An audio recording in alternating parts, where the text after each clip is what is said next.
Good morning, Selkirk Baptist. Good to see you today. It's such an awesome opportunity to be back with you.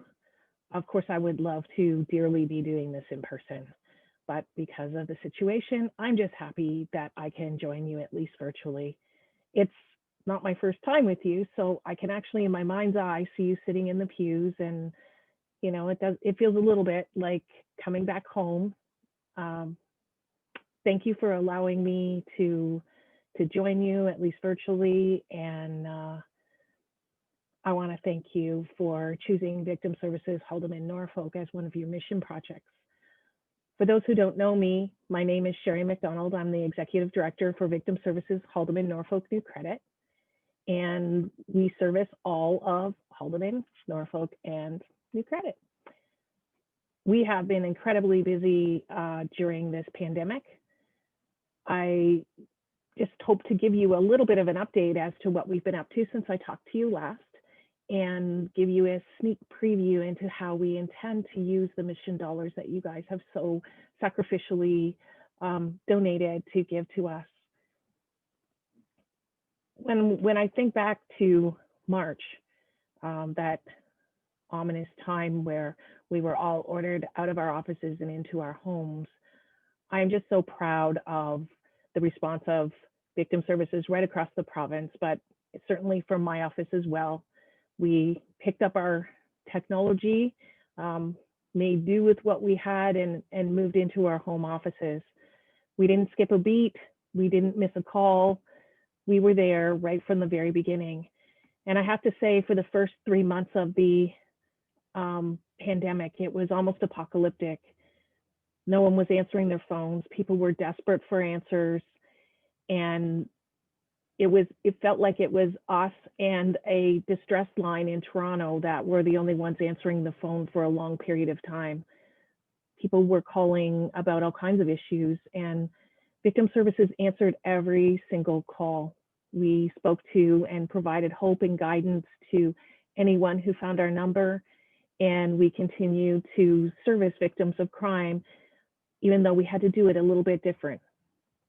Throughout the pandemic, Victim Services has continued to do mobile responses on scene with police. Our policing partners are a little bit more particular about what they attend to in person, and we all go with the proper PPE and social distancing. It's a little bit less mobile response than what we used to in the past, but we're still there for those people who need that personal touch, need someone actually there. Besides that, we are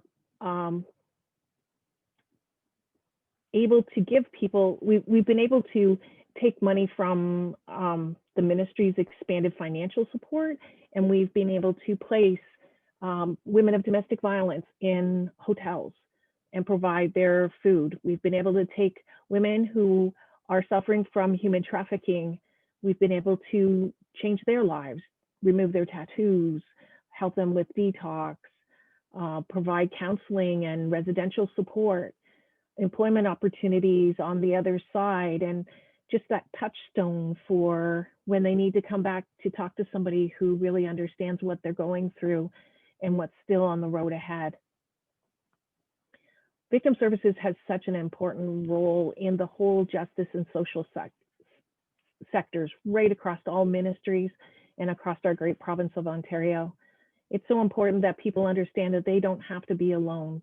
When they experience a tragedy or a crime that just turns their life upside down, they have a service that provides that human hand and system navigation to help them see what's coming next, to give them options for moving ahead, and to stay with them until their healing has occurred and they're okay to manage on their own. We have had an explosion of calls all through the pandemic. We're back into our offices now. Police stations have just opened, so we're starting to see public coming in.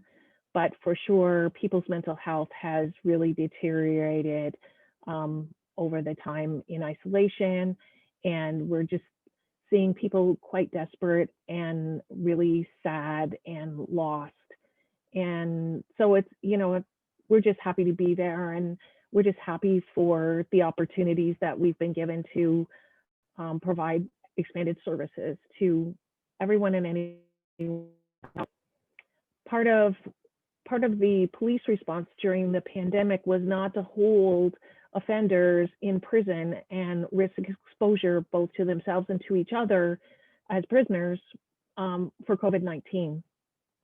What that means for our clients is they call the police respond, arrest the offender, but the offender isn't held.